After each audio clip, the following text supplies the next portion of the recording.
బాబు ఇదిగో ఆ వ్యాన్ ముందు తెచ్చిపెట్టి, ముందు తెచ్చండి, ఆడికి వచ్చేయండి. లైటింగ్ బండి కొంచెం ముందుగా ఫాస్ట్గా పోవాలి. లైటింగ్ బండి ప్రచారం లైటింగ్ బండి కొంచెం ముందుగా పోవాలి.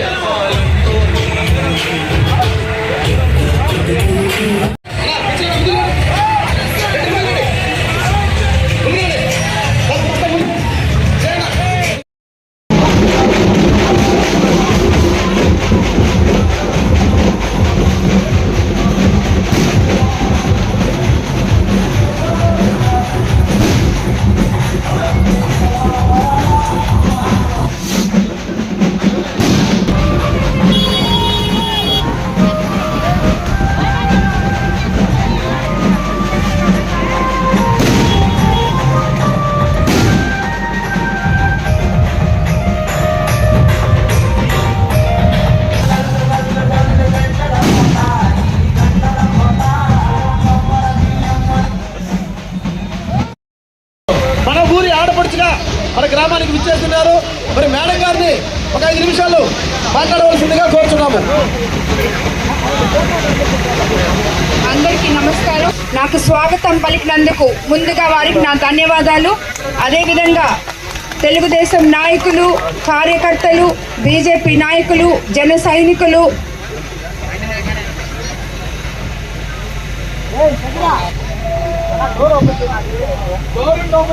మీకందరికీ ముందుగా ఒకటి చెప్పదలుచుకున్నాను. నేను మీ మీద పెత్తనం చేసే పాలకురాలుగా ఇక్కడికి రాలేదు. మీ ఆడపడుచుగా, మీ ఇంటి బిడ్డగా, మీలో ఒకరిగా, ఇక్కడ ఉన్న యువకులకి అమ్మగా, ఇక్కడ ఉన్న పెద్దవాళ్ళకి బిడ్డగా, అదేవిధంగా ఇక్కడ ఉన్న అన్నదమ్ములకు ఆడపడుచుగా, అక్క చెల్లెళ్లకు అక్కగా, చెల్లిగా వచ్చాను. నన్ను మీరు ఆశీర్వదించాలని కోరుకుంటున్నాను. అదేవిధంగా ఈరోజు చంద్రబాబు నాయుడు గారి ఆశీస్సులతో ఒక మహిళా ఉమ్మడి అభ్యర్థిగా మీ ముందుకొచ్చాను. ఎమ్మెల్యేగా కోవూరు నుండి పోటీ చేస్తున్నాను. నన్ను ఆశీర్వదించమని కోరుకుంటున్నాను. అదేవిధంగా వేమిరెడ్డి ప్రభాకర్ రెడ్డి గారు ఎంపీగా పోటీ చేస్తున్నారు నెల్లూరు జిల్లా నుంచి. ఇద్దరికి మీ అపూర్వమైన సైకిల్ గుర్తు మీద ఓటు వేసి మమ్మల్ని గెలిపించాలని మరీ కోరుకుంటున్నాను. ఎందుకంటే తెలుగుదేశం పార్టీ అధికారంలోకి వస్తే, చంద్రబాబు నాయుడు గారు ముఖ్యమంత్రి అయితే మన గ్రామాలు అభివృద్ధి అవుతాయని, ఆయన ఒక మహిళకి ఇన్ని సంవత్సరాల తర్వాత కోవూరు నియోజకవర్గం నుండి నన్ను నిలబెట్టినందుకు మీరందరూ నన్ను ఆశీర్వదిస్తారని, ఆయన నిలబెట్టడం చాలా కరెక్ట్ అని మీరు నిరూపిస్తారని నేను అనుకుంటున్నాను. ఎందుకంటే మీరందరూ చూస్తూనే ఉన్నారు, 40 సంవత్సరాలు రాజకీయ చరిత్ర కలిగిన ఒక పెద్ద రాజకీయ కుటుంబం నుంచి వచ్చిన ప్రతిపక్ష నేతలు అనవసరంగా ఒక కుటుంబ స్త్రీగా ఉండి ఇన్ని రోజులు నేను ఇప్పుడు నా భర్తతో కలిసి రాజకీయాల్లోకి అడుగుపెట్టాను. నన్ను ఎదుర్కోలేక ఇష్టం వచ్చినట్టు మాట్లాడుతున్నారు. కాబట్టి వీటన్నిటికీ నేనైతే సమాధానం కూడా చెప్పదలుచుకోలేదు. ఎందుకంటే భగవంతుడు అనేవాడు ఉన్నాడు, ఆయన చూసుకుంటాడు.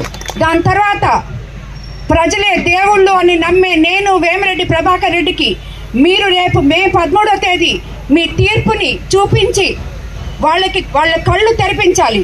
వాళ్ళు ఏం చేస్తున్నారో మీరందరూ గమనిస్తూనే ఉన్నారు. కేవలం నేను చెప్పేది ఒకటే, మీరు ఇన్ని రోజులు ఏం చేశారో ప్రజలకి చెప్పుకోండి, ఓట్లు అడగండి. వాళ్ళకి ఇష్టమైతే వేస్తారు, లేదంటే వెయ్యరు. అది ఒక్కటే ఏ రాజకీయ నాయకుడికైనా సమర్థవంతమైన రాజకీయ నాయకుడి లక్షణం అది. అంతేగాని అవాకులు చవాకులు పేలడం, పిచ్చి పిచ్చి విమర్శలు చేయడం, మాట్లాడితే ఉపన్యాసాలు రావని, సంస్కారం లేని ఉపన్యాసాలు, మైక్ దొరికిందే కదా అని ఉపన్యాసాలు ఇవ్వడం, ఇది రాజకీయం కానే కాదని నేను చెప్తున్నాను. అదేవిధంగా మనము చంద్రబాబు నాయుడు గారిని ముఖ్యమంత్రిగా చేసుకుంటే, మీకు ఇప్పటి వరకు తెలుగుదేశంలో ఉన్న వాళ్ళకి నేను నిన్ననే చూశాను ఒక గ్రామంలో